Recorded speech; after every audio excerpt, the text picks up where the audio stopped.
Watch this vidcast, or I'll gouge your eyes out. Welcome back, horror hounds, to Ghostman and Rivera's Horror Show Podcast. I'm Mike Ghostman Pickle. And I'm James Rivera.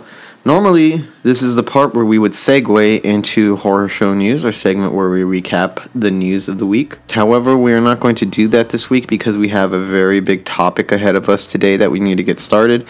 And we have been very, very busy on the show. Shot 2 short films within the span of less than 5 days. And I don't know why I've done this to myself, but I scheduled 2 short films 4 days apart, and they were each challenging in their own way. And oh man, I had a great time, I had a blast, but I was sick the whole time. I had some kind of, I don't know if it was stomach flu or what, somehow got through these 2 short films because of an awesome crew. Everyone banded together to make what I think is going to be some great content for the show. But for this week, we're going to be doing our top 25 of the 2000s, which is the year 2000 through 2009. Horror Show exclusive. So we're not going to do the complete list today. Mike and I are each going to give you our top 25 today. We're going to count down on our list 25 through 13 and list off our honorable mentions. You want to kick off the honorable mentions, Michael? Yeah, I have 20 of them.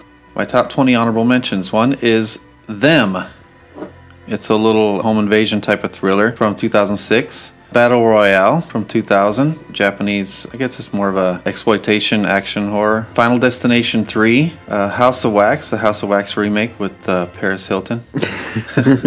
Dead End, a great little movie with Lin Shaye and Ray Wise from 2003. High Tension from 2003 also, that was Alexander Aja. Honorable mentions for High Tension? Yeah, this is a very personal list, so that's why some great movies are in honorable mentions. Speaking of great movies in my honorable mentions, it's Antichrist, Lars von Trier from 2009. Then another Final Destination, Part 2. Final Destination 1, 2, and 3 were all in the 2000s, and all were really good movies. Then Jennifer's Body, and Fido was an excellent zombie comedy that was a different take on zombies. It was really fresh and intelligent and self-aware. Bubba Hotep, starring Bruce Campbell from 2002. He played a elderly Elvis. Sam Raimi's Drag Me to Hell in 2009. Final Destination in 2000. The Devil's Backbone in 2001. I can't believe that one didn't make the top 25. That one's actually really scary. I can't believe this one didn't make it either. The Exorcism of Emily Rose in 2005. Inside, the gory French film from 2007. The Orphanage from 2007 also. One that I really tried to get into my top 25, but it didn't quite make it. The Ruins from 2008. I love that movie more than most people I've ever talked to. And one that I can't believe didn't make it into the top 25 is Shaun of the Dead from 2004. I used to adore that movie. It does bear well on rewatches, but the last couple times I rewatched it, there's other things of the decade that have taken its place. And finally, right before my top 25 that almost made it, but there was one that I forgot at the last minute, so this one got bumped out. It was Orphan from 2009, directed by Jaume Collet Sierra, who directed House of Wax and The Shallows recently. And it was written by David Leslie Johnson McGoldrick, who co-wrote The Conjuring and Aquaman with James Wan. And it stars Vera Farmiga and Isabel Fuhrman as the creepy little orphan, who ends up being not so little. So this is my honorable mentions list. There are 17 honorable mentions. First one is The Last House on the Left remake, Dennis Iliadis, 2009. Jennifer's Body, the underrated movie directed by Karen Kusama and written by Diablo Cody of Juno. 28 Days Later, 30 Days of Night. Oh, wow. Hatchet, the Adam Green film from 2006. The Midnight Meat Train, the Clive Barker adaptation from 2008. The Strangers from 2008. Battle Royale, which Mike mentioned earlier, which is more of an exploitation action horror than a full-on horror film, but a really good one.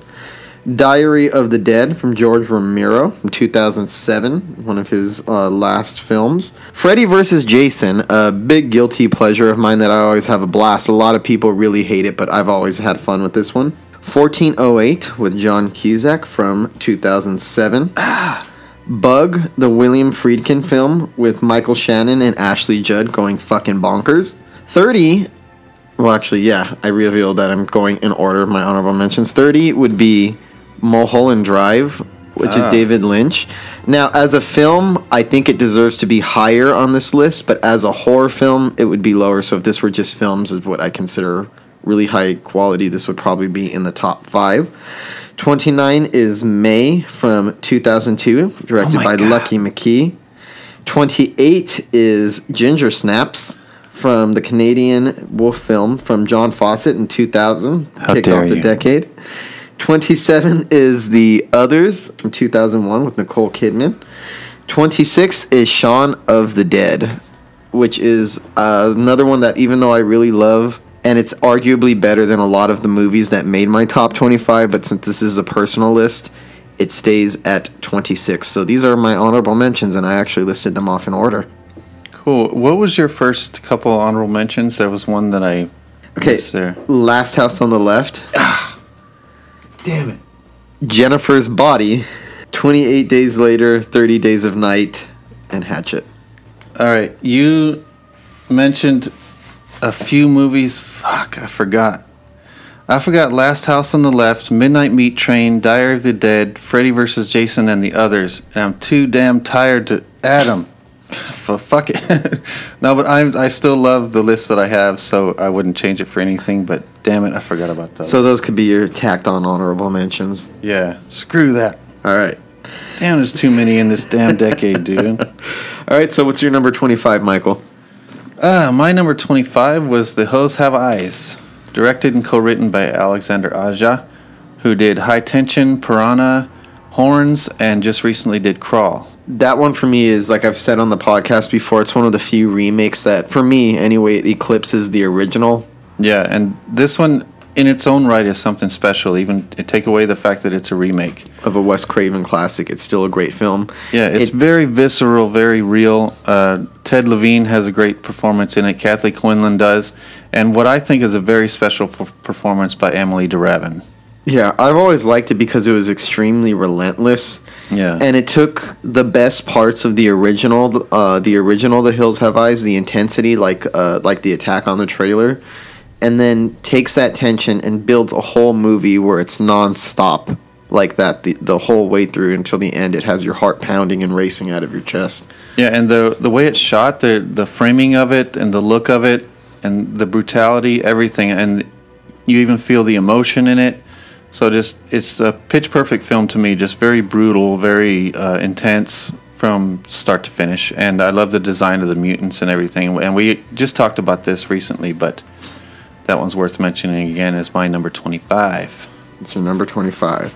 All right, my number 25 is something that was on your honorable mentions, I believe pretty high, is Antichrist from Lars von Trier. Yes. Starring Willem Dafoe and Charlotte Gainsbourg. Michael actually showed me this film. This is one of those ones where it's an extremely divisive movie, and it's definitely not for most taste. Every movie has a different audience, and not every movie is for everybody. This really is not for most people. Yeah. It's extremely unpleasant. It's highly intense. It's a little bit pretentious, dare I say, even though I love it. But goddamn, as a horror film, it is powerful. It hits you right from the beginning with a very shocking scene of infant death played out against sex and what I've heard is real penetration. I'm not really sure how true that is, but if it is, Lars von Trier is a sick fuck, which we already knew. It's creepy and unnerving even outside of the shocking element of it. One of the things that I like about the movie is the complete vibe that surrounds it. It feels like you're watching something very unholy unfolding before your eyes.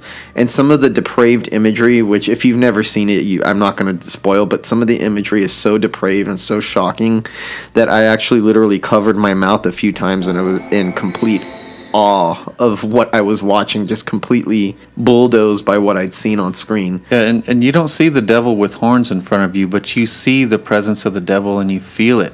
And you feel it come out in Willem Dafoe's performance. What a fucking crazed ass high-pitched performance. Both Willem Dafoe and Charlotte Gainsbourg. Oh, yes. They did a fantastic job at navigating this kind of film because the movie plays at such a high fevered pitch that normal acting styles wouldn't work for it. It's one of those movies where the actors have to act in a very heightened sense, in a very heightened fashion.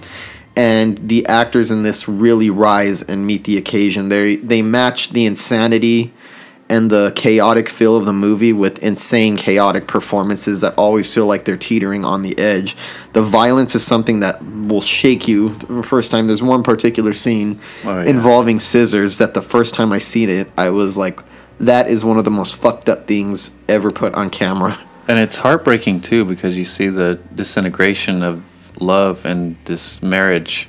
It's emotionally abusive. That's how I would describe it. It's an emotionally tormented film. It's highly unpleasant, and it left me feeling a little bit sick on the inside and a little bit dazed. But I think that's why it's such a good film, or such a good horror film, is just the power of what you're watching. The experience is unique and unlike any other film that exists outside of Lars von Trier's filmography. And as dark as it is, it's beautiful. Beautifully done, artistic, excellent movie. So that is why it is my number 25. All right, moving right down the list is 28 Weeks Later, 2007, directed by Juan Carlos Fresnadillo, who went on to do Intruders in 2011, which with Clive Owen. I haven't seen that yet. But it had a great starring performance from Robert Carlyle from Trainspotting. And it also had the great Rose Byrne, which is an understated scream queen. Like, she'd just been in a lot of great horror films, and it didn't dawn on me till recently how many she'd actually been in and actually excelled in, as many different types of characters. Excellent performance by Rose Byrne. Also Jeremy Renner, before he was the great Jeremy Renner. Idris Elba. I think he was already the great Idris Elba by then, wasn't he? I don't know. It seems like I feel like the film was populated with a lot of big actors who were not big names at the time that it came out. Yeah, including Imogen Poots from Green Room. I love Imogen Poots. But it's about 6 months later after the rage virus has broken out, and they're trying to secure a small area in London for survivors to repopulate, and it doesn't go very well. I used to think that when I first watched it, I used to think it was better than 28 Days Later. But after plenty of rewatches, this has turned into more of an action horror for me, where 28 Days Later is a little scarier and more visceral for me. So what's interesting is I used to prefer 28 Weeks Later as well to 28 Days Later until I rewatched 28 Days Later, and I completely shifted my opinion on it, and that's why it's in my honorable mentions. But I used to have a preference for this one. I'd have to rewatch it to give a full, honest opinion, because it's been a good solid 10 years since I've last seen it. Yeah, as far as being an adrenaline rush and more of a roller coaster ride, then 28 Weeks Later has more action and everything, but just 28 Days Later had just more depth, and it's more of an artistic presentation for me. Yeah, you could definitely feel Danny Boyle's voice in that one. Yeah, so my 24 is 28 Weeks Later. My 24 is Jeepers Creepers from 2001, directed by the awful human being Victor Salva, and starring Gina Phillips and Justin Long. Now, I hate putting this one on because I don't really care for the director as a person who is actually a known pedophile. But let's look past that for a second and just look at this as a film. This is something that always creeped me out as a kid. I remember the first time I'd seen it, I had grown up on horror films from 6, 7, 8, and I grew up on all the classics. And I felt at the time I didn't see anything that was good as the old ones, or nothing that creeped me out. This is one that came along when I was very young and actually really creeped me out. I like the villain as the creeper, just because it's such a unique design for a character and has such a unique MO, the way that he comes out every so often to feed, and it's hard to know what his actual purpose is or what he does. The use of the song Jeepers Creepers, which is great. Justin Long and Gina Phillips, who are excellent as a brother and sister. I really believe that relationship. I love the scene when the creeper first is in the big truck he dumps what looks like a body into like this deep area that's like like kind of like a sewer, but not quite. Yeah. When they go to investigate, and when Justin Long gets trapped down there, and he sees the bodies positioned in a way that's almost like the Sistine Chapel. That's how he describes it anyway. That was an awesome piece of imagery and horror. And the part where the creeper towards the beginning is chasing them down always put me on the edge of my seat. And I really loved the ending, and I really loved, I mean, it's kind of fucked up what happens to Justin Long. But I've always liked the bleakness of the ending of that film, because it's horror movies take you to a place that's a little dark, and a lot of them like to release you by the end. Yeah. It's good to sometimes just have a horror movie where it doesn't relent, where nothing goes right. And it's just all that way until the very ending. So I always really love the ending and the use of the song Jeepers Creepers. Because a lot of times in real life, evil wins. Evil wins out. And a lot of people don't like to admit it. Yeah, including that bastard director. Shut your mouth or I'll rip your lips off. My number 23 is House of a Thousand Corpses, 2003. Ooh, great movie.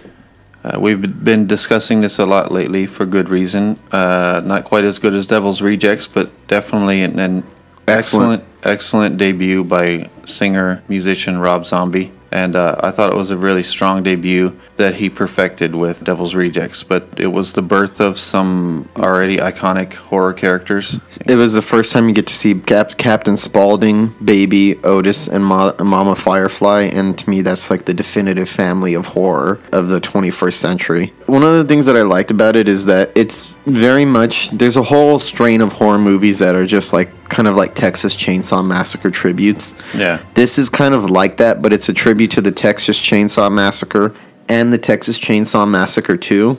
It has something that those films don't have, which Rob Zombie puts his own unique twist. It reminds me a little bit of an acid trip nightmare. Yeah. That's the best way I could just describe it. It's very colorful.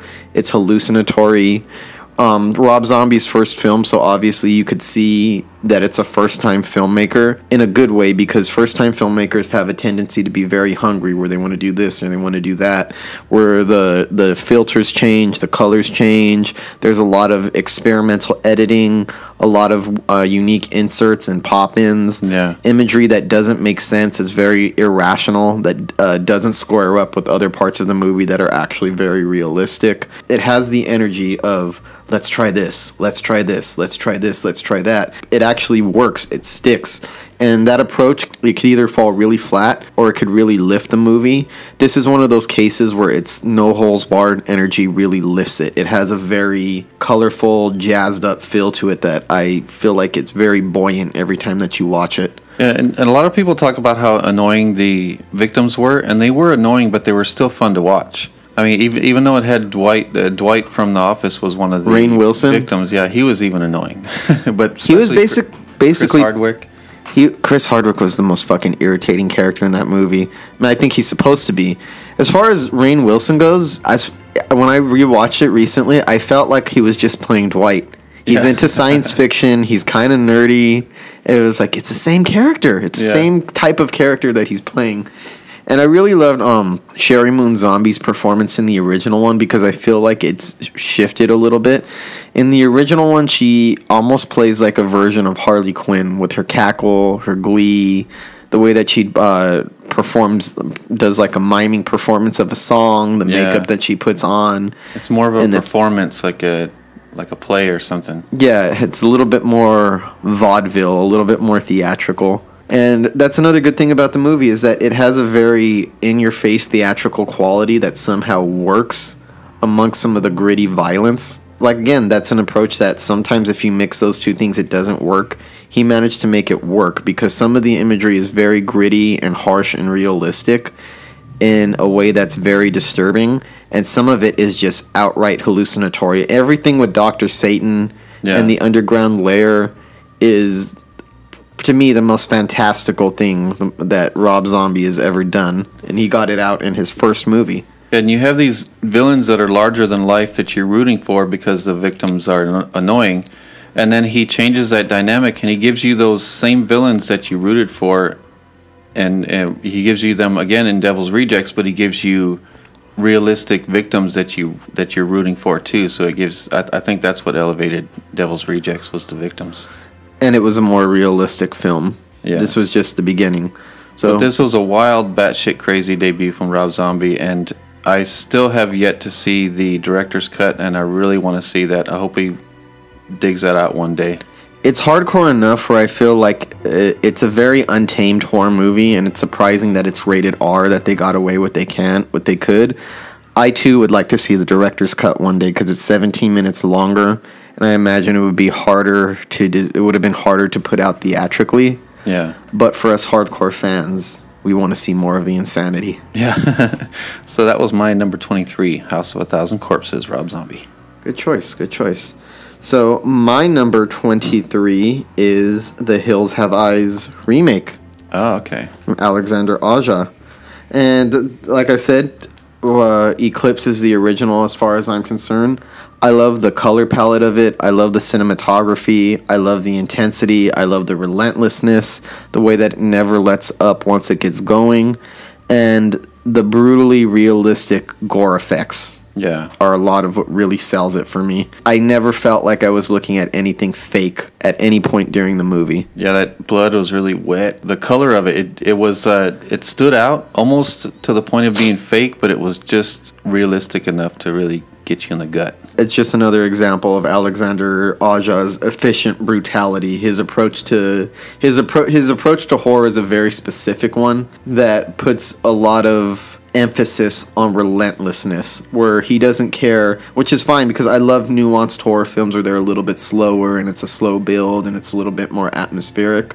Alexander Aja just seems, when you sit down and watch his films, he's like, I'm here to fucking fuck you up. I'm here to give you a visceral experience, and I'm here to grab you by the throat. I'm not here to lure you in and slowly build the tension before exploding it. He's the type of director that just likes to grab the audience and shake them through the entire runtime. That's what makes him such a good horror filmmaker, is he gets to the point really fast. There's a very primal intensity to the way he directs his films. And it takes just enough time to let you get to know the victims too, just enough to where you'll root for them and feel for them when they get killed. In a very heartless and pitiless way. Yeah. Especially with a pregnant girl involved. It's just weird to me how much it improves upon the Wes Craven version, which is a good film in its own right. But the Wes Craven version had moments of intensity that made your heart race. Yeah. In between some campiness and some interesting characters. This one takes all of the intense elements in the original, pumps it up to 11, and spreads it all over the film instead of just having it be these large sections or only certain sequences. This one, to me, feels like it never lets up once it gets going. Which is probably the most impressive thing about this film, that it was able to take a Wes Craven film that was already really good, and it's still really good on rewatch, but an influential film too. Yeah, but this is just better. Hi, I'm Elliot. You're listening to Ghostman Rivera's Horror Show podcast. All right, now we're up to my number 22, which is Slither from 2006, written and directed by James Gunn, who went on to do Guardians of the Galaxy, starring the great Michael Rooker and Elizabeth Banks, both great performances by them. It has alien slugs, and then those slugs turning people into zombies, and then those zombies turning into mutant monsters, and some chick in the barn who's fed too much until she blows up, and it's just great, just balls out fun. This actually almost made my honorable mentions, but it didn't, just because I don't know how to describe it. I had a fun time when I watched it, but it's never been something I've been drawn to rewatch. Yeah. I mean, I should give it another chance just because I remember enjoying it very much. Yeah, and I really want James Gunn to do more horror, because I do love Guardians of the Galaxy. I just like his humor, and I like his energy, the energy that he brings to a project. And this one is just brimming with energy from start to finish, and excellent performance from Michael Rooker as he slowly transforms into this big mutant thing. Michael Rooker has to be one of the most underrated actors in the horror genre, whether it's Henry, Portrait of a Serial Killer, or this, or his work on The Walking Dead. Yeah, just look at the difference between those three things right there. Yeah, they're all horror, but they're all worlds apart from each other as far as the content and the approach and the kind of material that he's tackling. Yeah, and then the way Elizabeth Banks plays off his insanity is just great. Pretty gross movie, too. Did they use CGI for this, or was this most practical effects, or was it a mixture of both? It seems almost all practical effects. I believe there was some CGI in there. I think it was just to make the gore and the practical effects stand out a little bit more. I think it was a light mixture. Yeah, just to accentuate it instead of relying on it. And I just wish more people would go balls out like this with the comedy, with the gore. It's just everything turned up to 11 on this movie. I'd have to give this one a rewatch. Yeah, this one's a lot of fun, and it's one that's fun to watch by yourself, and it's fun to watch with a crowd too, with a few beers. It's definitely a movie to drink along to. Yeah, it's a laugh riot for sure. Very wet and gooey and funny. Love it. My number 22 is Final Destination, the original Final Destination, directed by James Wong. And I remember seeing this at when I saw this at the time. I was very young when this came out. I was about 10 years old, but I grew up on slasher movies, and this felt like a completely original take on a slasher film. It gave it a supernatural twist, and it deleted the slasher from the slasher movie, which is probably one of the most interesting or the most unique accomplishments that you could do in a horror film, is to make a slasher film with no killer and just to completely delete that element altogether. Yeah, entirely unseen killer. In a way, it's something that a lot of people could relate to. If you've ever been in a situation where you could have gotten on that plane that crashed, or if you would have did this. So I think it's one of those things that a lot of people could relate to, of getting away. You're thinking, if I didn't make the right decision at the right time, I could have been dead by now. Yeah. And I like the way that the film taps into that fear and makes you think that no. If you made it out, that means that you escaped fate, which means fate has to come back for you to fix what was meant to happen in the first place, which is a pretty scary thought, because it makes you feel like you have no power or agency in your own life, or the way that it turns out, or the way that it plays out.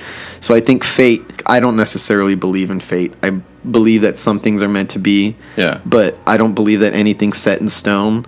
Just the suggestion that things are set in stone and there's nothing that you could do to escape the Reaper is something that really gets under my skin a little bit, the idea of that. And all the kills in this movie are very effective, very original, great concept, solid cast. I love the opening scene with the airplane, and then you realize he gets off the airplane. Yeah. Realize that they were supposed to die.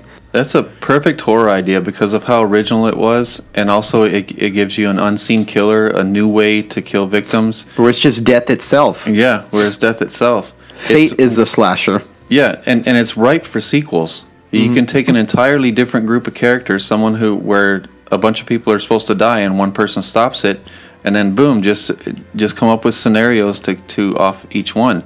And it's really fun watching the progression of when it starts, because you know how sometimes they do the fake out? Yeah. Where you think it's a chain of events that's going to lead to someone's death, and then it turns out to be something completely different. So it's always fun to see the scenarios that they come up with. I actually like 2 and 3 a lot as well, and I think you mentioned that earlier. I'm not sure which one I prefer of the two, and both of those could have easily landed on my honorable mentions list, but for the sake of keeping this list a little bit uniform, I just left on the original Final Destination, which is my favorite anyway, to represent the franchise in the decade. Well, the first 3 all had excellent set pieces to open them up with. You had the airplane crash in the first one, then the freeway crash in the second one, and then the roller coaster crash in the third. And all of them very, very well done. And I think other than Scream, the Scream franchise, it probably had the best opening sequences for horror movies, other than the Scream franchise. Gets a really good premise off and running very well. So that is my number 22, Final Destination. All right, we are almost into the top 20 with my number 21, Behind the Mask, The Rise of Leslie Vernon from 2006. Tiny little movie, independent film with mostly unknowns and a couple of icons.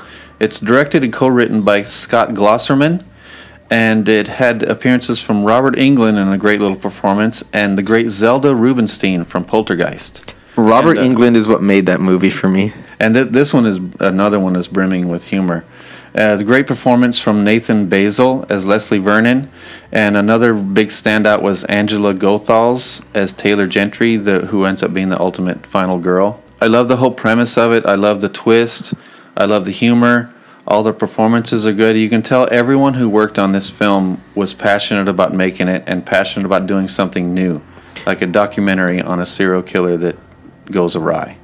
What I like about it is that you could feel the joy in the filmmaking. Yeah. It's not the scariest of horror movies, but it's extremely entertaining because it's made by people who have a history in the genre, really just going in and having a blast making this film. And it feels very playful, the way that it plays with the conventions of the genre, the humor that they use. So it feels like it teases in kids horror and slasher films, but it does it in a very respectful manner where you could tell it's coming from a place of love. And you have Leslie Vernon looking at you and explaining to you what it's like to kill people, and explaining different slasher tropes, like the victim running as fast as they can and you walking behind him and still catching up to him. And he kind of talks about the fundamentals of doing that in real life and trying to accomplish that.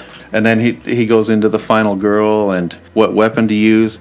And by the way, an excellent weapon and an excellent mask that they made for this movie. Because it was not only a fresh slasher idea, even if it wasn't so self-aware, it would be a really good classic slasher for me. The self-awareness is what elevates it a little bit, though. The self-aware, clever element of it really puts it into another stratosphere.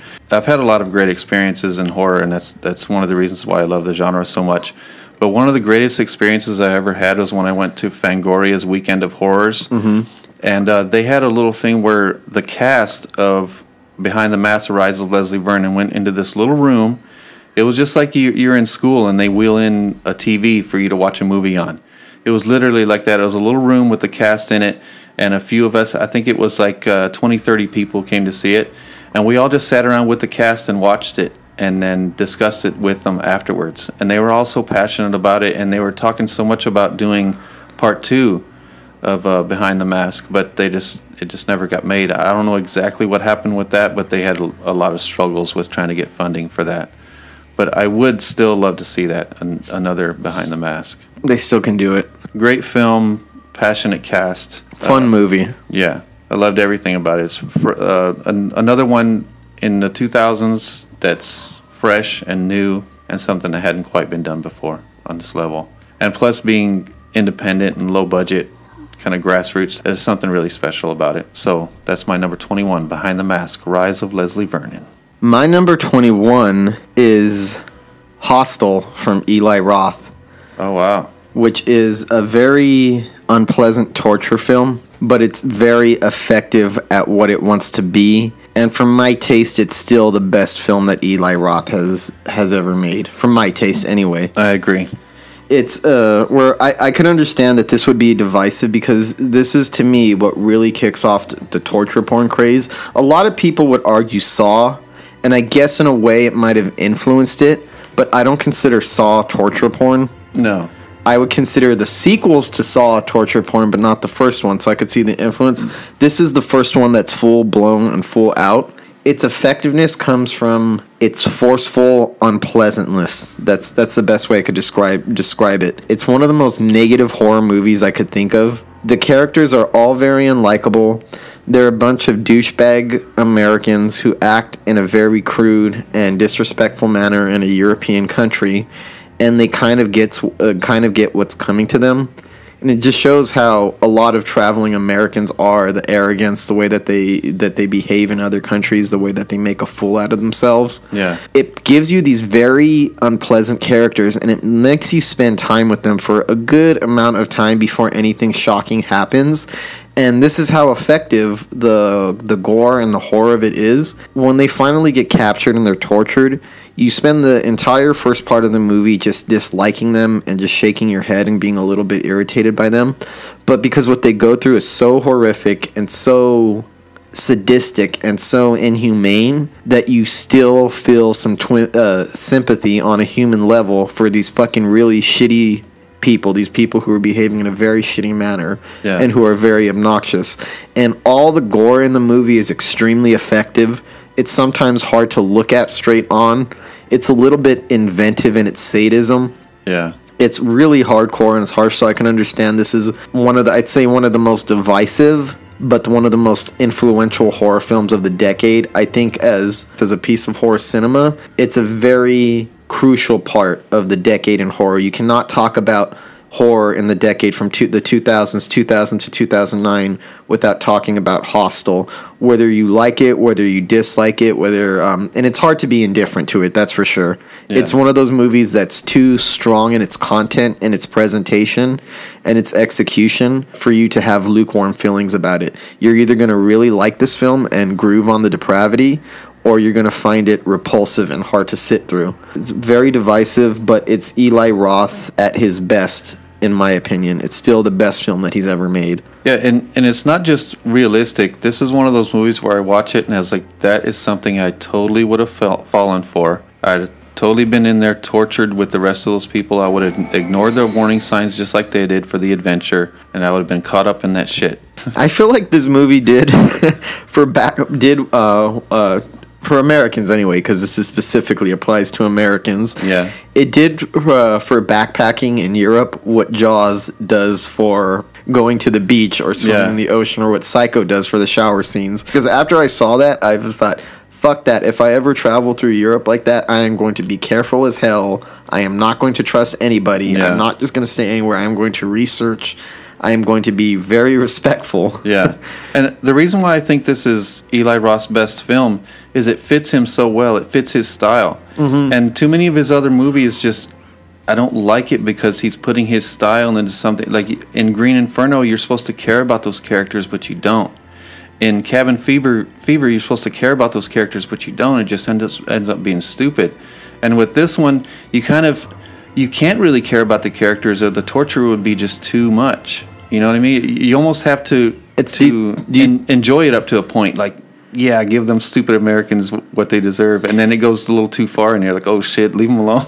So do you think that's a distancing device for the audience that he used because what he's going to show you is so hardcore and it's so depraved that he has to make you dislike him a little bit? Otherwise, you're going to feel too awful about what you're seeing on screen. Well, see, I don't think he did it on purpose. I think that's just the kind of characters he writes. But it just works for it. Happened to work for this one. That's why I think it's his best work. Love it or hate it, you can't deny its power as a horror film, as a piece of horror cinema. Yeah, it's excruciatingly effective, and it's hard to get out of your head. It's definitely rides the line, but it accomplishes what it sets out to do so well. And I could see why it changed horror in the decade that it came out. After Hostel, you saw a spate of a lot of sadistic torture porn movies. And after Hostel, you saw a lot of the Saw movies become more hardcore after that. Yeah. Almost like they were trying to one-up and compete with it. Very crucial piece of horror history. It was almost like Hostel was a result of Saw, kind of taking the torture concept further and just making it all about torture, where Saw was...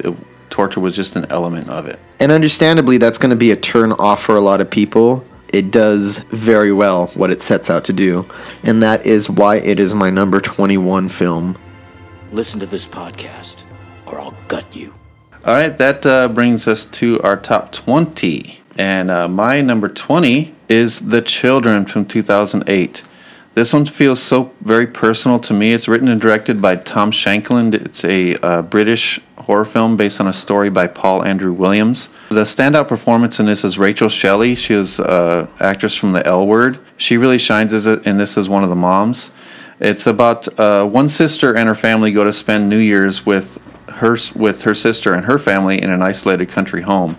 And then the kids start getting sick, and they start killing off the adults one by one. What is it called again? The Children. Okay, I don't think I've seen this. Oh, I love this movie, and some people think it's a remake of The Children from 1980, a TV movie, but it is not. It's original story, just the same name. And that's such a vague name, though. Yeah. Like, how many movies can you call The Children? Yeah. The violence against the children in here is handled really well, and just disturbing enough. You know, they show the kids being just evil enough to where you kind of excuse the brutality against them from the adults. Mm-hmm. And it has a great thing where some of the adults don't believe that these kids are doing this, and some of them do. So you get this dynamic of the adults fighting amongst each other, blaming each other. Some of the adults blaming the other's kids. The family dynamic and all the raw emotion that's in it kind of add another layer to the fun horror aspect of it. And there's a great sled accident that one of the children causes in it. Just everything about it, it's pitch perfect for me. It feels very personal, and it feels like one of those movies that was just made for me. It has everything that I like in it. The drama's real, the action is real. Everything feels genuine to me. I feel that it's original. It takes the creepy kid concept and does something original with it. Not in the story itself, but the way it plays out. I think it has some originality. I think it has just the right emotion thrown in there. I loved it so much that I kind of regret it to this day because I looked so silly. When I done my first movie, Stab Awake, and we screened it at a theater, like a couple hundred people came. And I went dressed as the little girl, the main little girl, and I was in a pink pajamas. And I'd shaved my face bald so I looked kid-like, and I had my long blonde hair. And I had shoes tied to my knees. So I was up there bowing for my first movie, and I was on my knees, dressed like a little girl. Did anybody get it or recognize what it was? 2 people did. That's what I love to do with my Halloween costumes. It's usually an obscure horror movie that not a lot of people have seen. So when people spot it, it's a special kind of thing. Like, oh, I've seen that. Oh, the children. All right, I'm going to have to watch this one and check this one out. I'm ready to kick off more controversy right now and probably piss off a lot of people with my very odd choice for 20 is Seed of Chucky by Don Mancini. Oh, wow. And I know a lot of people really hate this movie. It's always viewed within a lot of the horror community as a film that derailed the franchise for a little bit and took it off its tracks with its bizarre humor. Yeah. I put this higher on my list than Shaun of the Dead, and I know that a lot of people will raise their eyebrows when they hear that. Like, really? And I totally get it. But like I said, these lists are personal. And I have an absolute blast every time I see this movie. It is like for me, one of the perfect horror comedies in the way that it's just it's really gory, it's violent, it revels in its insanity, and it's just really fun. This is Chucky at probably his funniest. This is the quippy Chucky, so this is not the scary Chucky, the scary, suspenseful Chucky. This is the quippy Chucky. His relationship with Tiffany the bride, shithead, or Glenn or Glenda, the little puppet, always makes me laugh. I think this movie is just a pure blast from start to finish. It's where I could see a lot of people thinking that it's not good or that it's bad. A lot of it, to me, is very intentional. It's extremely meta. The fact that they have Jennifer Tilly in there playing herself. Yeah. And I got to give Jennifer Tilly a shout-out for this one, for having the balls to actually play herself. Because the way that Don Mancini writes her as an actress is not very flattering. Yeah. She's supposed to be really washed up, desperate, overweight, can't get a role, tries to sleep with the director to get a role. So it's an extremely unflattering portrayal. Obviously, it was done in good humor and good spirits, but I love the meta aspect of it. All of the kills are actually really inventive, the way that they're pulled off. The beginning scene where Chucky and Tiffany decapitate one of the special effects guys, who's actually a real special effects person who works on all of the Child's Play movies. Oh, okay. It just has this zany quality to it where I could tell that it's the first time Don Mancini, who created and wrote all of the Chucky movies, it's the first one that he actually directed.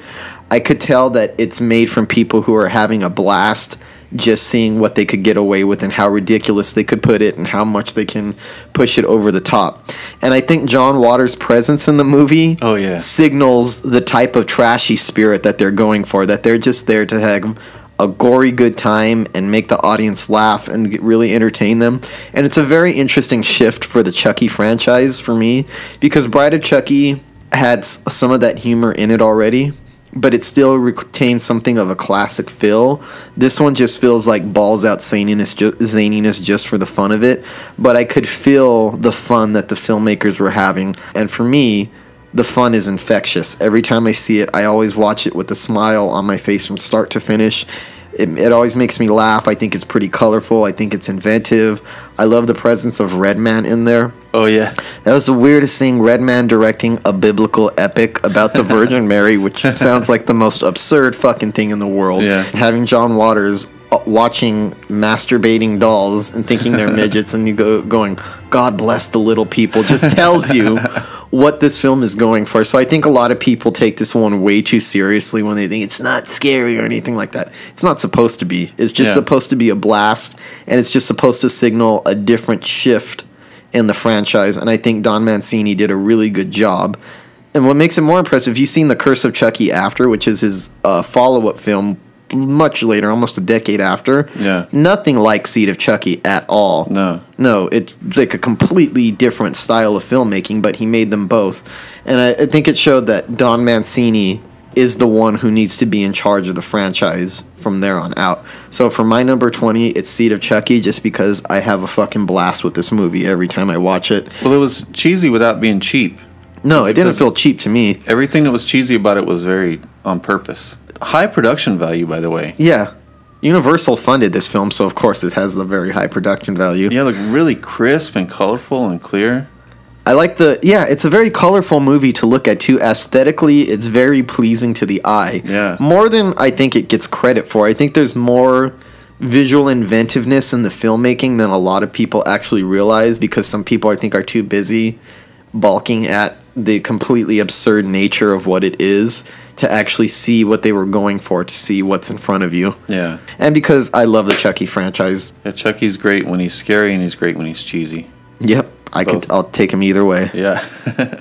All right, that brings me to number 19, which is 30 Days of Night from 2007. This one is another one that feels very personal to me. I love Josh Hartnett in it. Another very understated horror actress, Melissa George. And Danny She's Houston. great. Yes, and Danny Houston really shines in this. That's the star of this movie for me. Danny Houston as Marlowe, the head vampire. He's vicious. He's animalistic. They speak this language that was created for the movie, and it's just creepy and wrong, and just the brutality in the streets of just this massacre. Because it's about a town in Alaska, and it's in the part of Alaska where it's 30 days a night and the sun doesn't come up. I can't believe nobody ever thought of this before. If it's night for 30 days, then that's prime time for vampires. The vampires just come in and feed. And it's just like you think it would be a feeding frenzy. And the fact that it's in the snow, you get all the stark red blood in the snow, and vampires dragging people through the snow because they were really vicious and fast. And it was, some people think came from a comic book, but it was actually conceived as a comic book, but only after the movie. Yeah, because they were conceiving as a comic book first. And then while they were discussing the comic book, they were like, this could be a good movie pitch. Mm-hmm. So then they pitched the movie to the studios, and nobody wanted it. So then they were like, fuck it, we're going to have to make it into... So it was made into a comic book series. And then the studios were interested in it. They turned down the script, but then when it was turned into a graphic novel to a comic book, they say, okay, now we'll make it. Because there's an audience already there built in for it, or as an adaptation. Yeah, and the Western aspects of it, because it feels very much like a Western at times. In Alaska. Yeah, and that feels kind of comic bookish, like Josh Hartnett going up against all the vampires. But even though that's kind of comic bookish, the rest of it's pretty brutal, and some of the most memorable and brutal vampires in the subgenre. I like it because a lot of vampires, as we've talked about before, they're portrayed in either a very romantic way, kind of like Bela Lugosi, like in Dracula, or even Bram Stoker's Dracula with Gary Oldman, or like the Nosferatus, where they're very rat-like. Before this, the most visceral vampires I could think of were from Dusk Till Dawn. So those are the closest precedent I could think of. But what separates this from Dusk Till Dawn is I feel that from Dusk Till Dawn, while the vampires are very vicious and they're very like brutal and violent, there's a slight campy edge to what's going on, to the gore scenes, to the makeup, to the way that they turn into these giant rat-like figures that's a little bit cartoonish. Yeah. These vampires in 30 Days of Night take that viciousness, that brutality, but it's a little bit scarier because they seem less like cartoon vampire villains. They become a little bit more scary. They're more menacing, and their presence is a little bit more horrifying, in my opinion, than it is in From Dusk Till Dawn. So there really wasn't any vampires like this before. They were very animalistic. Yeah. Were animalistic in a vicious way, because Nosferatu, especially Werner Herzog's version, is animalistic. Yeah. But it's more in a very sad and pathetic kind of, almost you feel sorry for him. Yeah. These vampires are predators. They come to this town to feed, but they do more than just feed. They torment. They seem to take joy in tormenting their feelings. I mean, their victims. But it's not just a joy of the kill. It's like they have this resentment toward the human race. If one of their herd is weakened, like they just relentlessly just take them out, because it's all about strength in numbers, and any kind of weakness, they just take them out. Yeah, you're only the philosophy that you're only strong as your weakest link. 30 Days of Night, my number 19. So my number 19 is from 2007. It was a film that was released direct-to-video, direct-to-DVD, and Blu-ray, but should never have been, in my opinion, because it's a Halloween staple now, is Trick or Treat from Michael Dougherty, 2007. Ah, nice one. And I really like this one because it's a horror anthology that skates and rides the line between what a horror anthology actually is. Because when you typically think of an anthology horror film, you think of a bunch of different separate horror stories just presented, just like presenting one after another with no connection. This presents a bunch of separate, seemingly unconnected horror stories, and each of them is so unique and has each one has its own individual stamp. There's one just about a killer, there's one just about vampires, there's one's about kids, and all tied together by this little creature that's like the spirit of Halloween.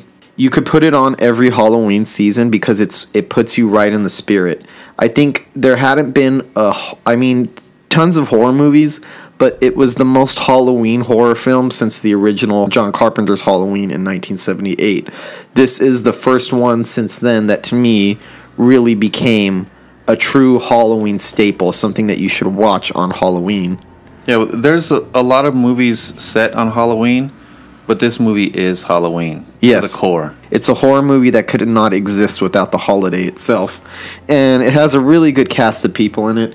I really liked Anna Paquin in it. She was Brian Cox, who's the original Hannibal Lecter. Yeah. Leslie Bibb. Dylan Baker. I really like Dylan Baker in this one as Steven, the sadistic fucker, who eventually gets what's coming to him. That was a fun one to watch. And when I like it, it does a vaguely Pulp Fiction-ish thing with like that certain character who you see their story and they die in another story, but then it circles back to when they were alive, so you see them again at a different point. And all of the stories are really effective, and it's an extremely short movie. Is another thing that I like about it. It's so compact.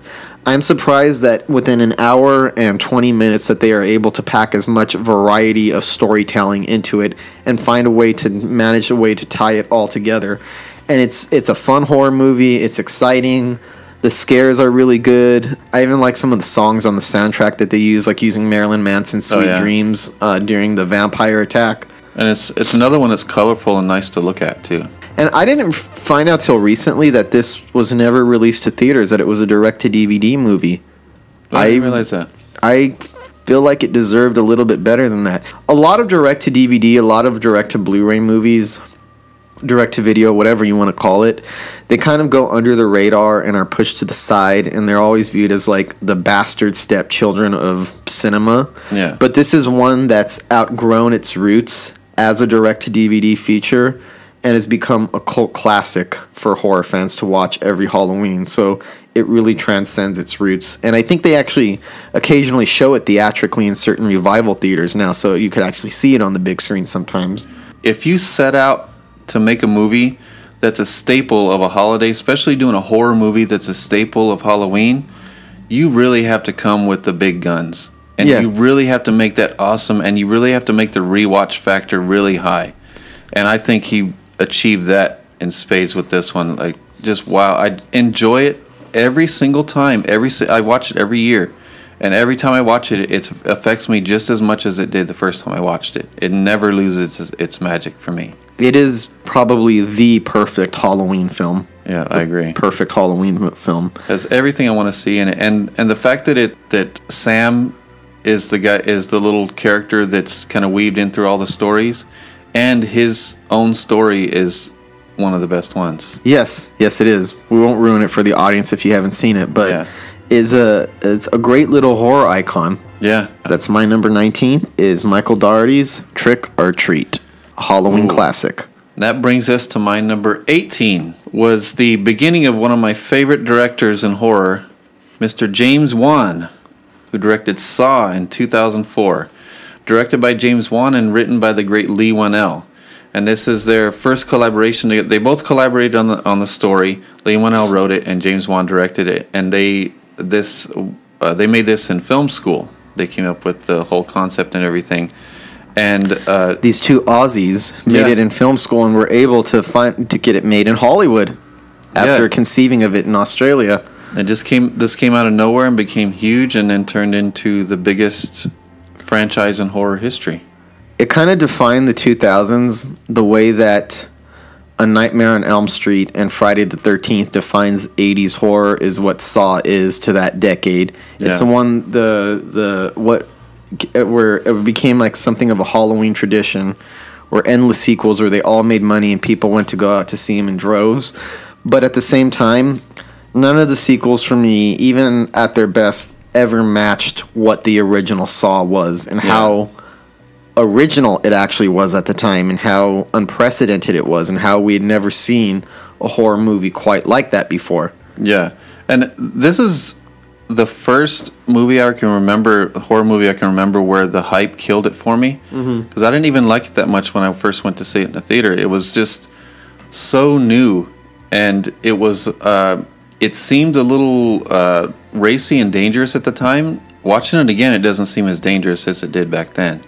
But it seemed dangerous watching it, and it just seemed like gratuitous. When I rewatched it several times later on, it gets better and better each time you watch it, because you see the craft that went into it. A twist is only as good as the build-up, and the build-up in this is excellent, and you never see the twist coming.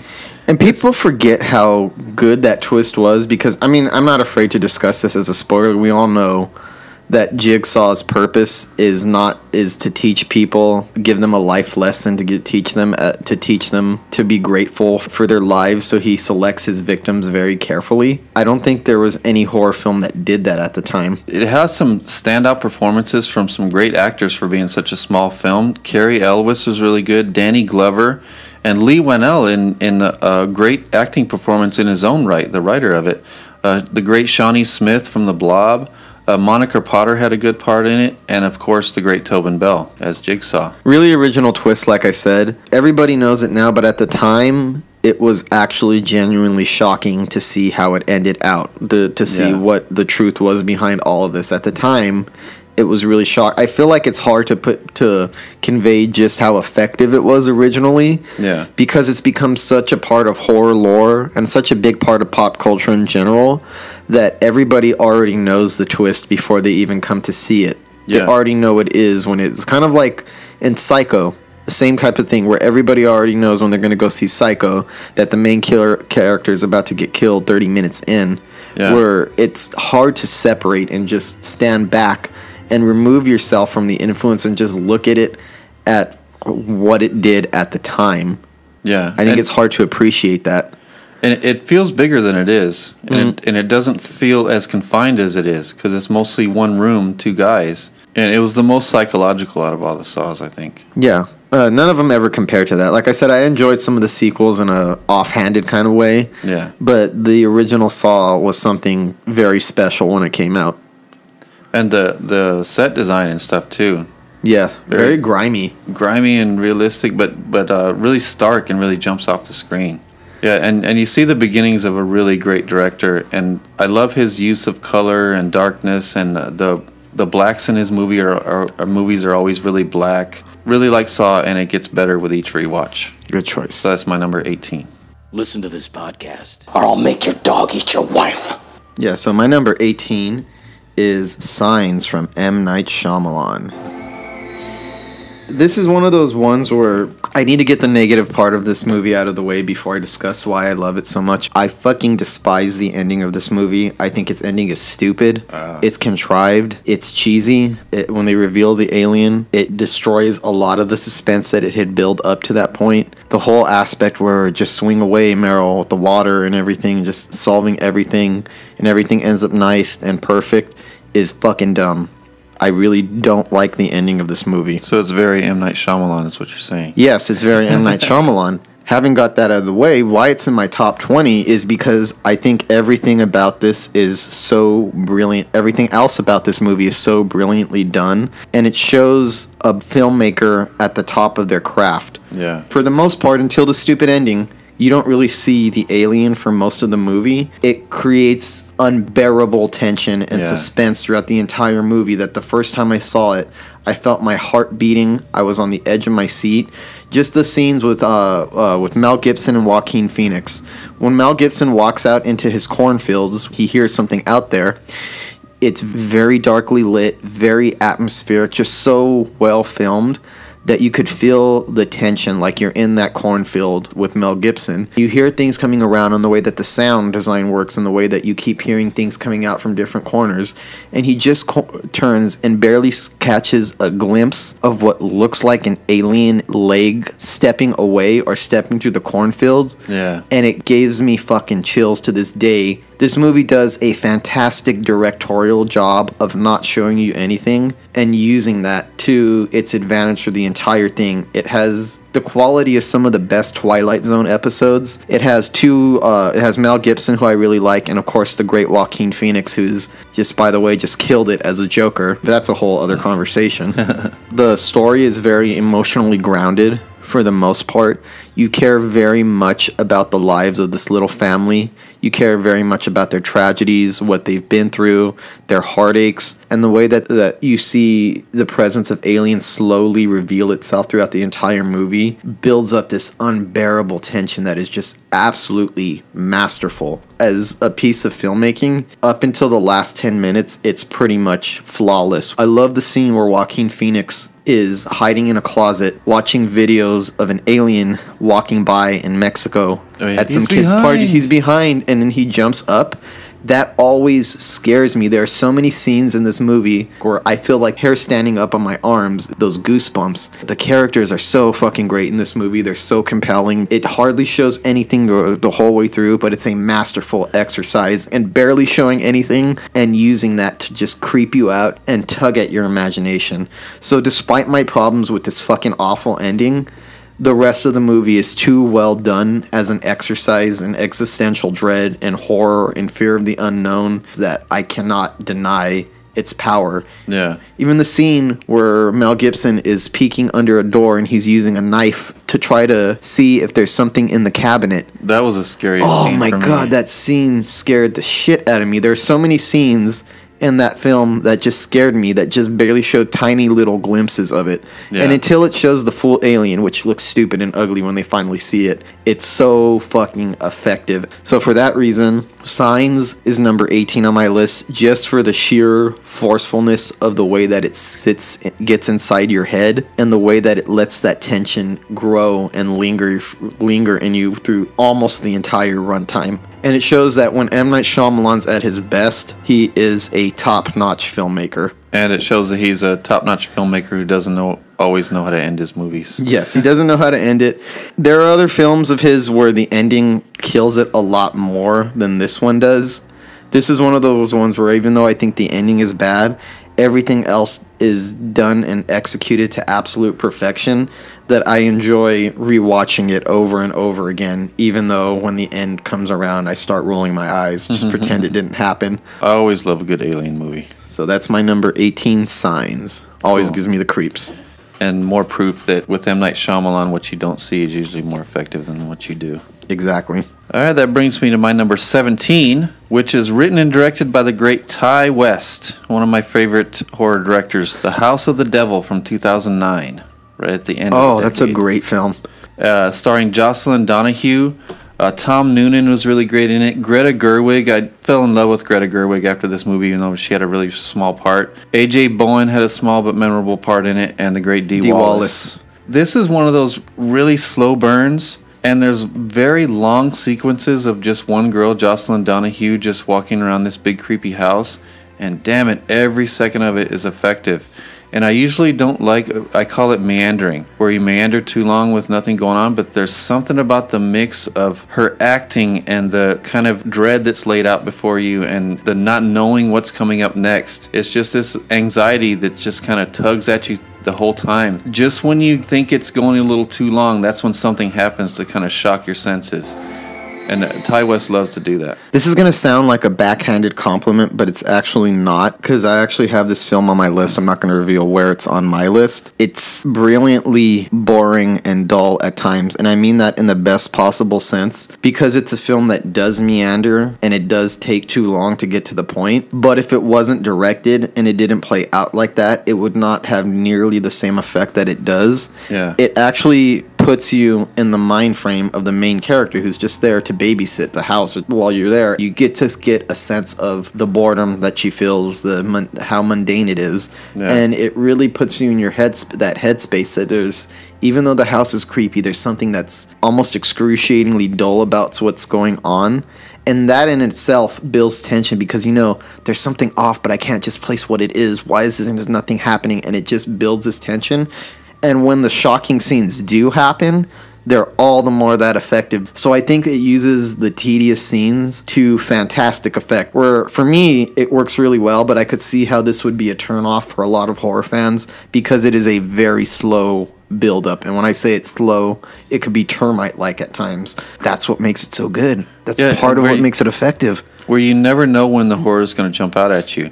And it's very unassuming, and then A.J. Bowen is a personification of that. The best scene in the film is when he approaches Greta Gerwig's car. Mm-hmm. Greta Gerwig is friends with the main character, and she comes to check on her friend. So she's kind of in her car, and A.J. Bowen comes up and talks to her, just kind of very unassuming, kind of polite, but a little bit of creepiness thrown there, a little bit of layer of creepiness, just to make her a little uneasy. And then all of a sudden there's an explosion of violence, and it's just shocking, because this movie is such a slow burn. It's so deliberately slow that you're not sure how much he's going to show you right there, or you're not sure how this is going to play out, or you think Greta Gerwig is going to become part of this little narrative. Yeah, then deliberate slowness is tension onto itself. The creepiness of Tom Noonan as the guy who invites her to the house to babysit. He even gives her warning signs, but he's so nice and unassuming that she thinks, well, there's no baby here for me to babysit, I guess. Okay, watching over the house. So babysitting the house. Excellent location, by the way. That's a character in the film for me, was that house. Yes. It felt like the house of the devil, and you felt like there was a curse running through that house. And that's what I think helped maintain that layer of dread throughout, even though she was just walking around for long periods of time, just investigating. You feel the tension because, like you said, you feel her boredom, but while you're feeling her boredom, you're still feeling the tension in the background, because she doesn't know that something bad's about to happen, but we do. And it kind of plays with your expectations like that. I really love the pace of it, and I think it's a fantastic throwback to a 70s style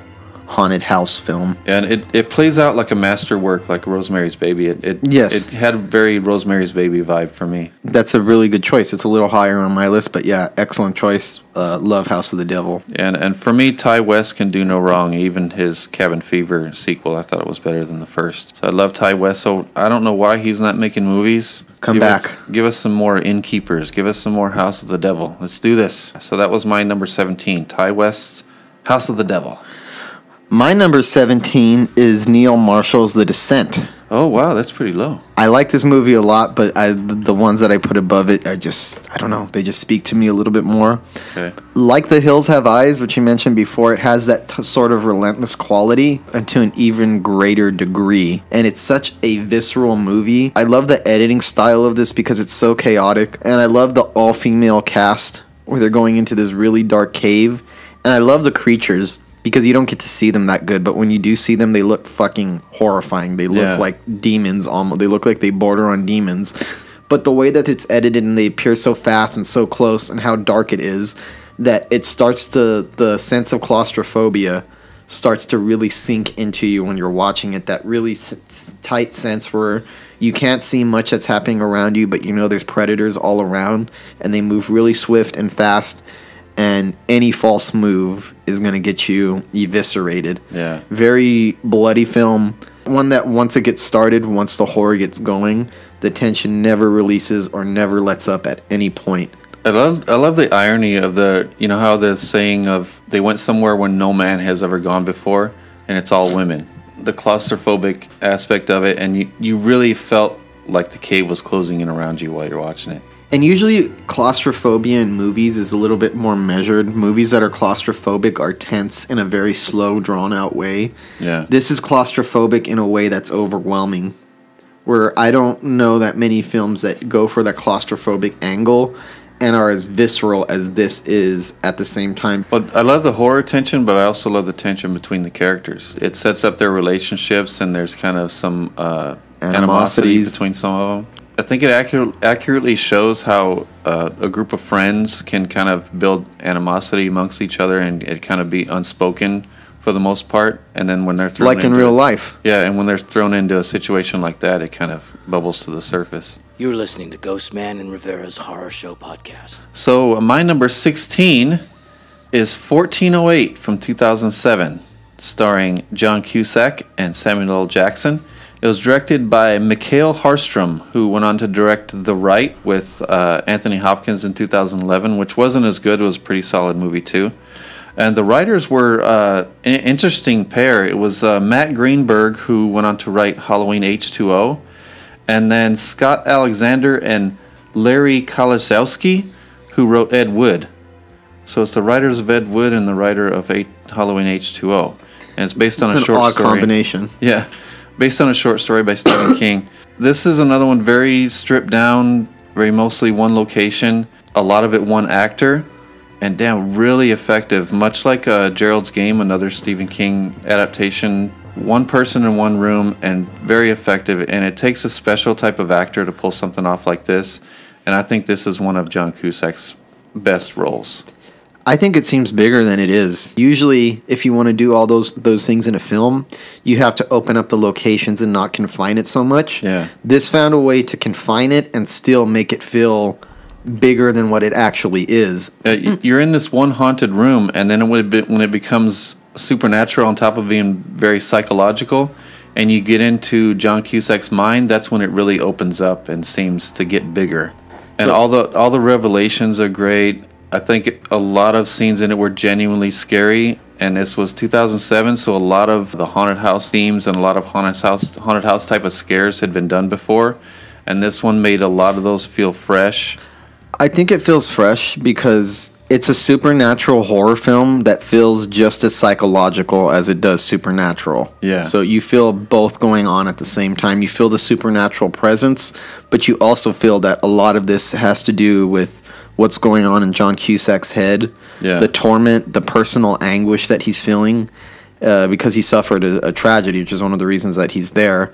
You really feel the personal, his personal life affecting his experiences with the supernatural and coloring them in a more negative light. Yeah, and I love the character development, and then it's a slow descent into madness, and it's also a slow a change and a shift in his mind from being skeptic to holy shit, this is real. And it's a very organic, very realistic change in his mentality, because he's such a hardcore skeptic at first, and it almost pisses me off the way he starts to deny so many things that happened, and saying it must be a figment of his imagination, or just explain it away. But just to see his reactions when he realizes it's not.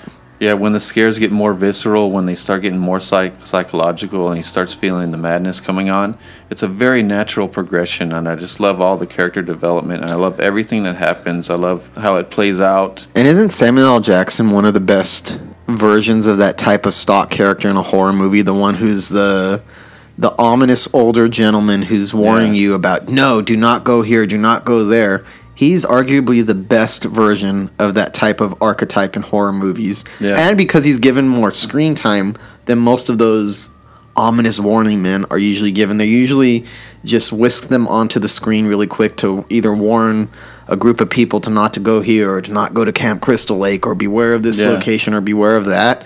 This uses that stock character and draws the scene out and makes a really good performance out of what should be a dumb cameo. Yeah, and he kind of elevates it with his presence. And you get the sense that when Samuel L. Jackson says, do not go in that room, he fucking means it. Do not go in that goddamn room. Should have listened to him. And it's so ominous, it's almost comical, the way that Samuel L. Jackson comes off. And John Cusack's reaction to it, oh, come on, Jesus. You're laying it on a little thick, aren't you?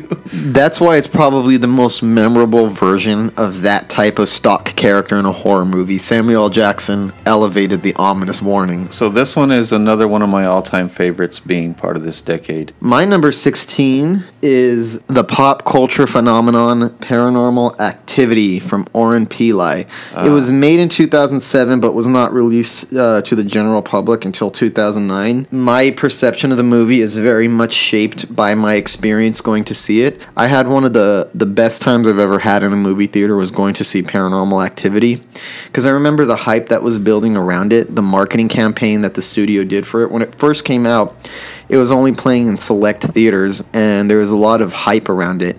And if you wanted to see it, if you wanted to play at your local theater, you had to demand it or ask that your theater would play it. Oh, yeah. And the demand came out very fast. So you've seen it open very small, but very rapidly spread out to different theaters. So there was like a big curiosity about the movie, the way it was marketed. So I remember when it finally opened at my local theater, I went to go see it with a packed group of a big packed audience. I went to go see it with my cousin.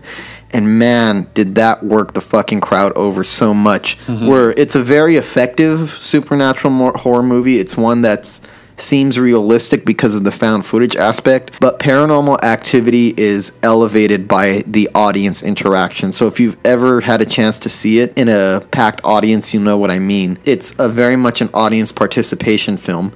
It makes you look at it, you go, no, don't go there, don't do this, don't do that. You could feel yourself almost screaming at the screen. It was probably one of the most fresh found footage movies up until that point. I still prefer the Blair Witch Project because that one creeps me out a little bit more because there's more of a sense of evil seeping through that one. But this one is up there for me as far as a supernatural found footage film. Another thing that really helps the movie is that none of the actors seem like actors, and none of them give performances that would be considered award-worthy.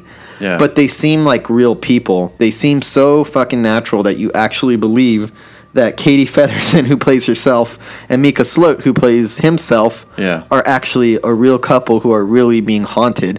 And the way that it's just a brilliant piece of craftsmanship on a fucking low budget.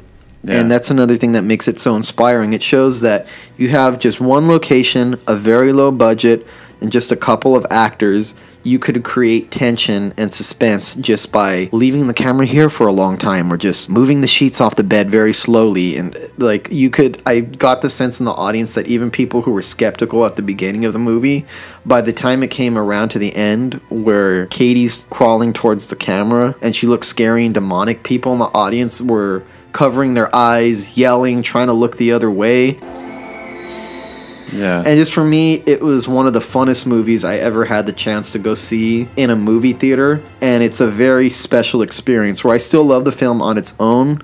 But to me, this is a movie theater movie. You have to see Paranormal Activity with a big crowd in order to get the full effect. Katie Featherston really carries that movie well.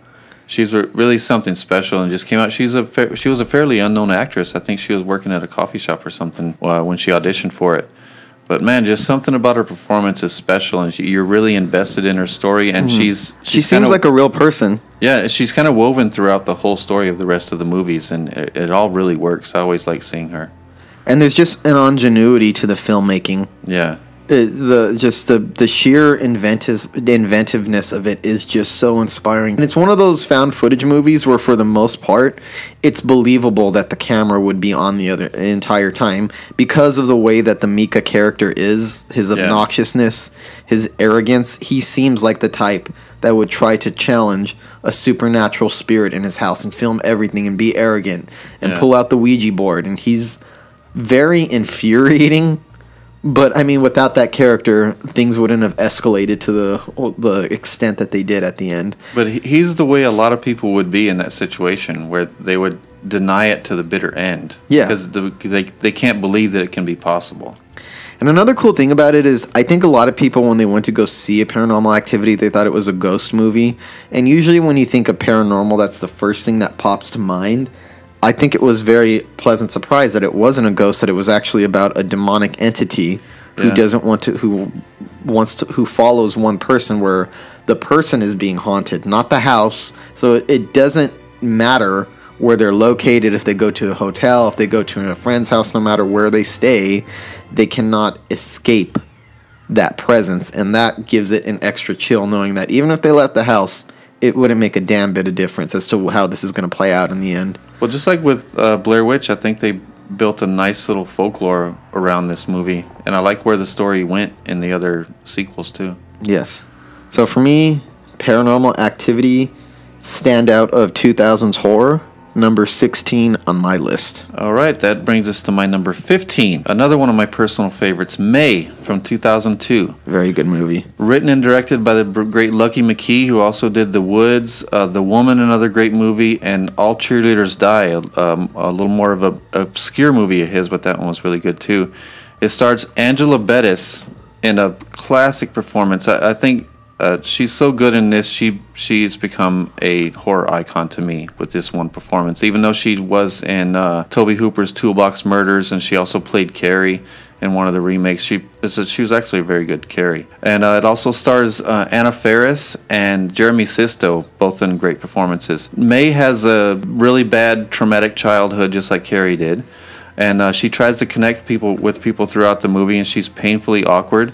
And then you see her failing to connect with people again and again, so she starts killing them and cutting them up, cutting her favorite parts off to make the perfect friend. So it's kind of a Frankenstein type of thing, too. It's a perfect portrait of social alienation. Yeah. There's a certain quality to May that Angela Bettis brings to the character, where she's a monster, and she's definitely somebody to be scared of, somebody to fear. You can't help but feel really bad for her at the same time. You would never want to go anywhere near her, but there's a twinge of sympathy for her. It seems almost painful to watch her try to reach out and connect to the world, and fail at it so miserably. And there's a strange innocence about her.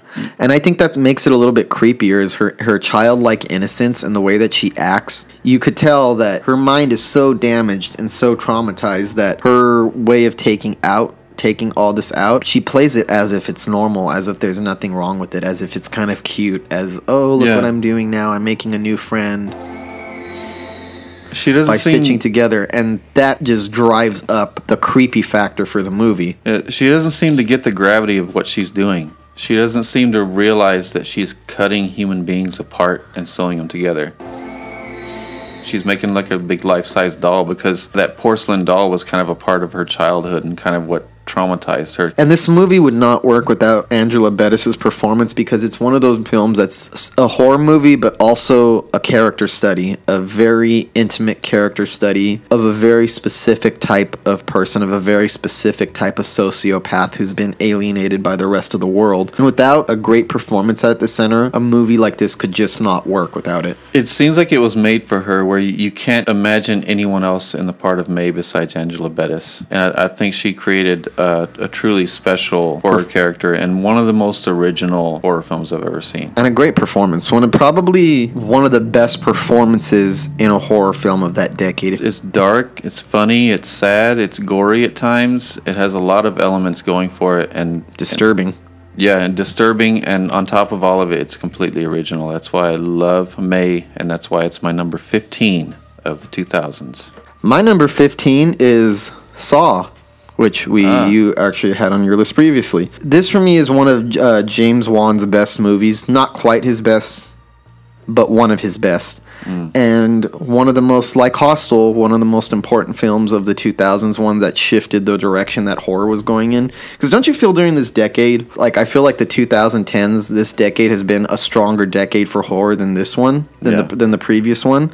But don't you feel that the 2000s was one of the most brutal heartless decades of horror cinema, Yeah. where a lot of the horror seem to be defined by depravity and gore and torture, where I could tell this kicked it off, but this movie is so much more than that. Even though it did inspire a trend that Hostel took even further, this is something that stands above the pack, because it's not just gory, it's atmospheric. As a mystery, it's very involving, especially the first time you see it and you don't know what's going on. As a cautionary tale, as a morality tale, it works very well. And I think what made people uncomfortable about it is that the violence felt very personal. The fact that people were harming themselves to get out of certain situations or doing damage to themselves to get away probably gets under people's skin a lot more. The thought of you actually having to do something grotesque to your body in order to survive or get free,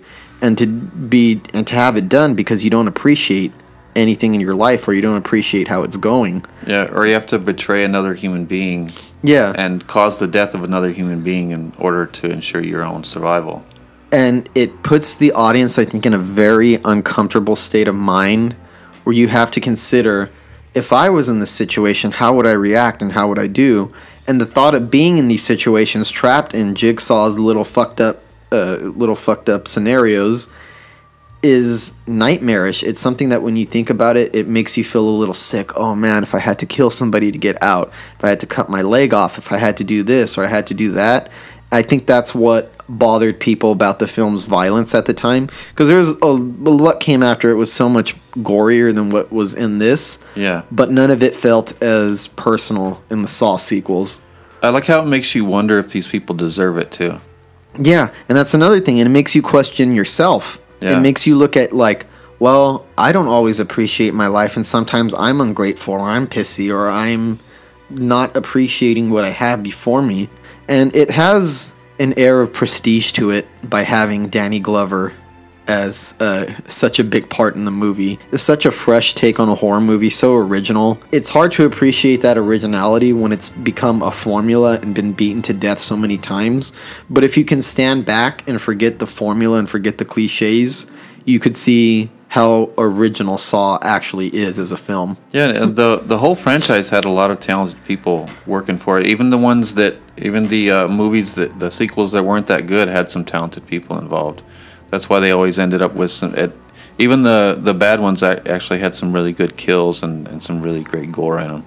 And it became a Halloween staple for a while. Saw, my number 15.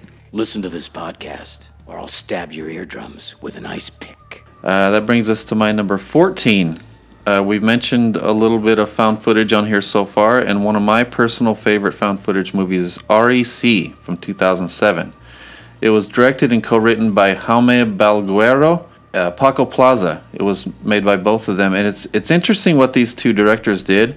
They both collaborated on REC 1 and 2. Mm-hmm. And then Jaume Balguero went on to do Sleep Tight by himself in 2011, and then he did Part 4 by himself. And then Paco Plaza did REC 3 by himself, and then did Veronica in 2017. What they collaborated on REC 1 and 2, kind of split up for 3 and 4, and then they each made a really notable horror film besides that. I don't know if you've seen Sleep Tight. You seen that one? I haven't seen Sleep Tight. It's about a guy who, like, he breaks into this girl's house and he stations himself in her house, and then he just breaks in at night and chloroforms her so she never knows that anything happens, and he just has his way with her, and he even ends up making her pregnant. And she has no idea, and all of a sudden she's just pregnant, and she sounds sleazy. Yeah, she just wakes up feeling nasty, and like something happened that night, so it must have been a dream. But anyway, REC took it. I think it's one of the most realistic, if not even more realistic than the Blair Witch Project, because I actually seen the remake of this, Quarantine, first, which is a very good film on its own with Jennifer Carpenter. See, I've only seen Quarantine. I have not seen REC. And really quick, just so, I've tried watching REC on several occasions, but every time I found it or have tried to stream it, it's with English dubs. I fucking hate watching movie with in another language dubbed. It takes me out of it. It's awful. Yeah. So I've been holding out until I could actually watch it in its proper language with subtitles, because I can't stand dubbed movies. Yeah, I haven't seen the dubbed version. That would kill it for me because it takes the authenticity right out of it and takes you right out of the movie. Because the great thing about it is it's a news crew. It's caught in a building that's been quarantined after a rage virus has broken out. So you're trapped inside this apartment building with this news crew, and you're watching everything through the news camera.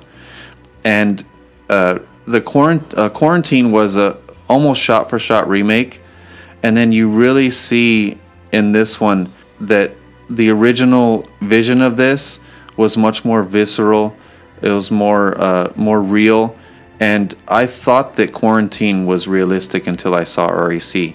You really feel like you're inside the building with these people, and it's so expertly orchestrated. The shocking moments come at just the right time, and it's orchestrated to where if they are 1 second off here or there, you know, somebody's either going to get hurt or you're going to completely screw up the shot. So I can't imagine the conditions they filmed under. Yeah, and what they had to go through to get it this tight. And it's really tight, and there's not one frame in this movie that takes you out of it and makes you think that it's people making a movie. It feels very much like you're trapped in a building with a bunch of human monsters. The added aspect of being frustrated and trying to get out, when people do manage to get out, like the cops outside kill them before the virus is able to spread. I'll go ahead and give a spoiler.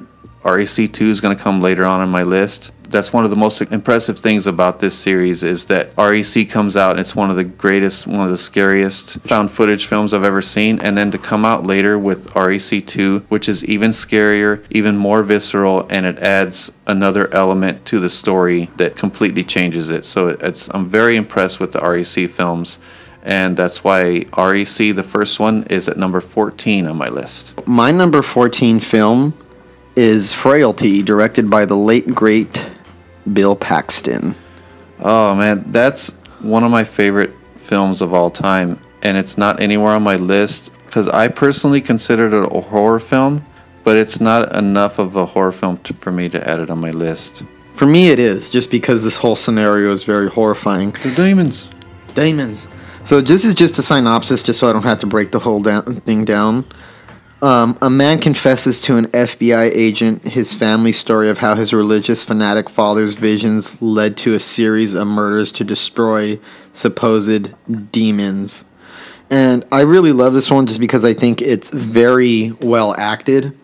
It's a very odd scenario to be in where your father is convinced that he can see demons in other people and starts murdering people off the streets. Yeah. And starts killing it and getting his kids involved and making his children implicit in all his crimes is pretty fucking disturbing. The idea of having to live through that as a kid. And it's very well directed by Bill Paxton, who really didn't do much directing. He's mostly known as an actor. R.I.P. But I feel like this is one of the most original horror films that I've ever seen in my life. I feel like it's one of those ones where the storyline doesn't feel like anything I'd ever seen before. The kills are effective, and I think the perspective of being kind of told from the perspective of one of his kids gives it an extra layer of creepiness, because through the whole time you're seeing it through a child's point of view, through a child's frame of mind. Yeah. And I like that the movie, even though it's kind of clear that the Bill Paxton character, Father Meeks, is a little bit unstable, he has these visions, and the way that they're done cinematically seems like he's actually seeing them. So while what he's doing is very morally wrong, the visions that he has are done in such a way to put just enough doubt in your head as to, like, wait, what if he really does see demons? What if he really isn't sick in the head? What if that is actually real?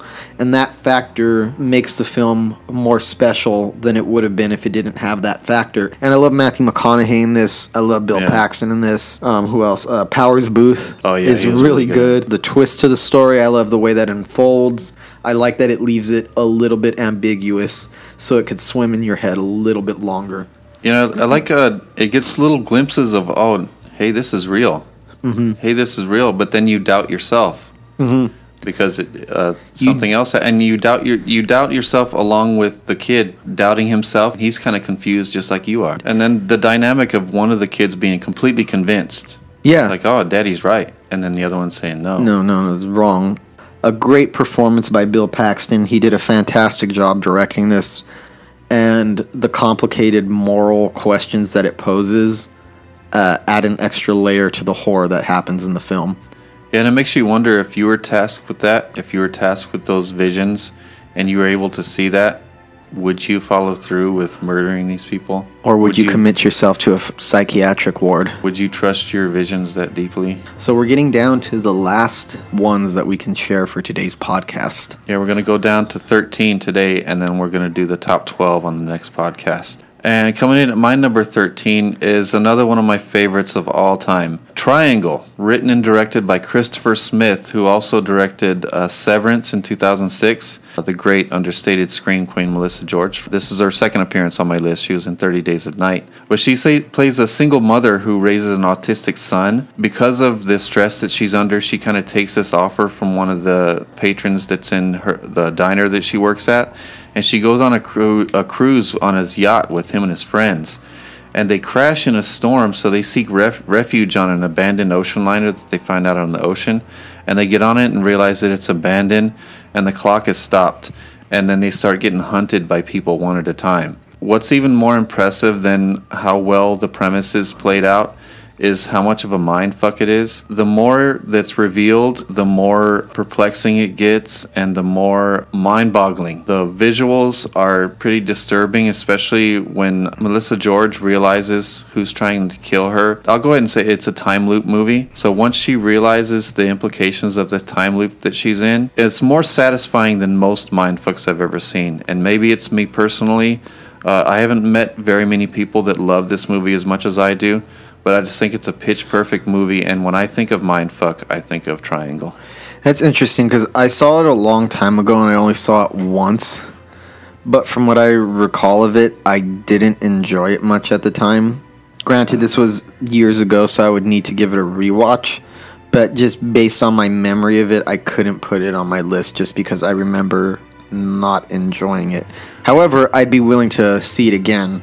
I can see why someone wouldn't think of it as an enjoyable experience because it does get maddening. It does have a lot of repetition in it, but if you kind of go along with the ride and you kind of let yourself be perplexed by it, let yourself be confused by it, and kind of let it in, and then kind of the revelations unfold, and it's really shocking and really effective for me.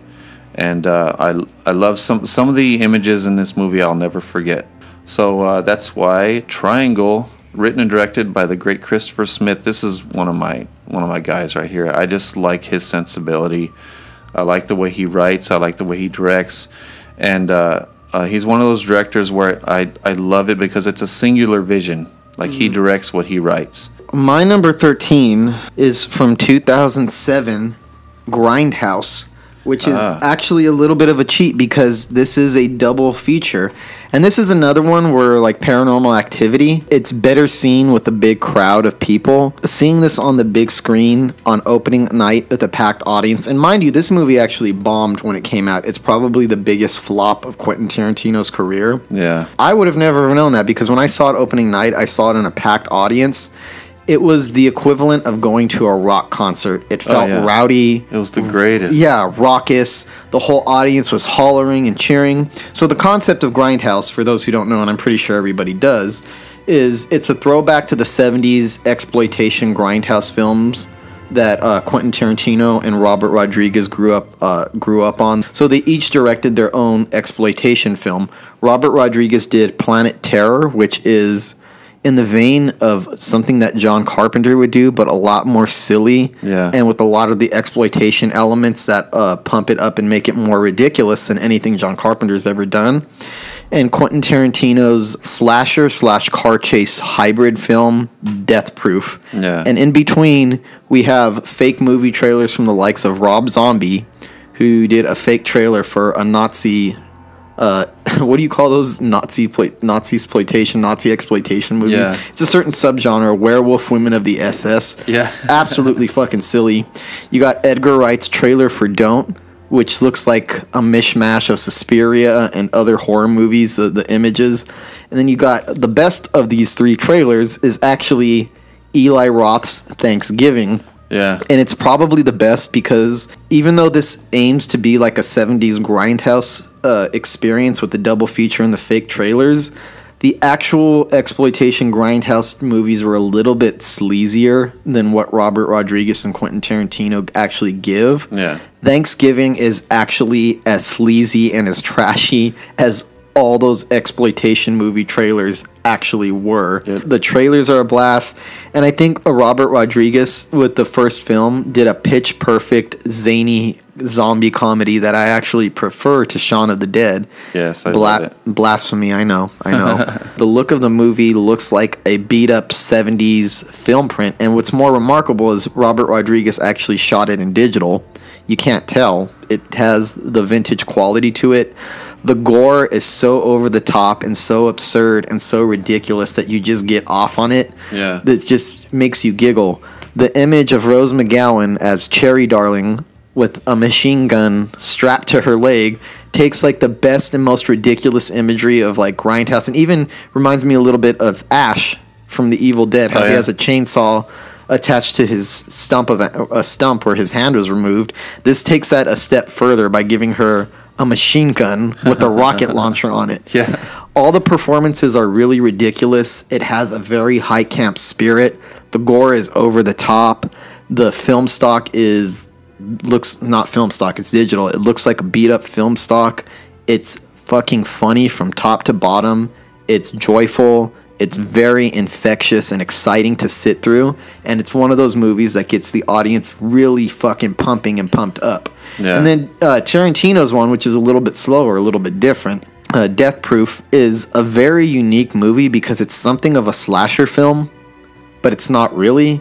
It's kind of a car chase movie, but not really. Yeah, and it's nothing like the other one. And it's nothing like the other one, but it captures a different sort of grindhouse experience. It has the feeling of those old exploitation slashers where you're just following a bunch of characters around and they're giving you endless dialogue before they get killed off. The only difference is, since this is Quentin Tarantino dialogue, it's actually a lot better than most of those meandering dialogue scenes were in those old exploitation slasher movies. So if there's any criticism of Death Proof, occasionally it's too good to have ever been a real exploitation movie. Yeah. If you understand what I mean, there's too much polish to it, but at the same time, it still has that vintage look, the vintage feel.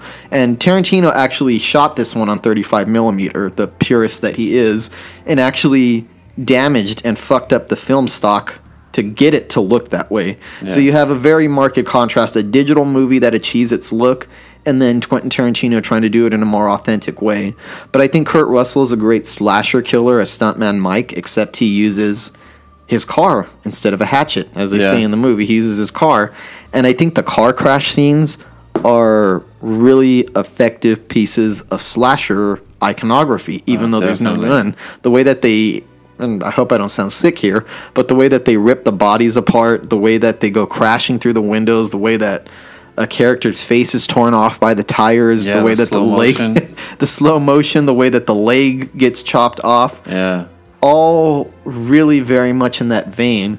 So Tarantino being Tarantino, he can never stick to one genre. He always says that he's making a certain film in a certain genre, but it always ends up being a mashup or a hybrid, or I'm not convinced he's capable of just sticking to one genre. And I don't mean that as I don't mean that as a negative. I think that's what makes him such a unique filmmaker. So you have two different exploitation films. Planet Terror has more of a horror edge, only because at the halfway point, Death Proof abandons its slasher roots and becomes more of a car chase picture, which is also an exploitation film. Both very different, but both very unique. They're both the type of movies that get audiences pumped up, and to sandwich them with all these fake trailers was a really exciting experience for me, where it's not the scariest of horror movies, but as just a giant package of everything, it's a blast. It's one of the most fun horror films that you could ever see, is Grindhouse at its an original format.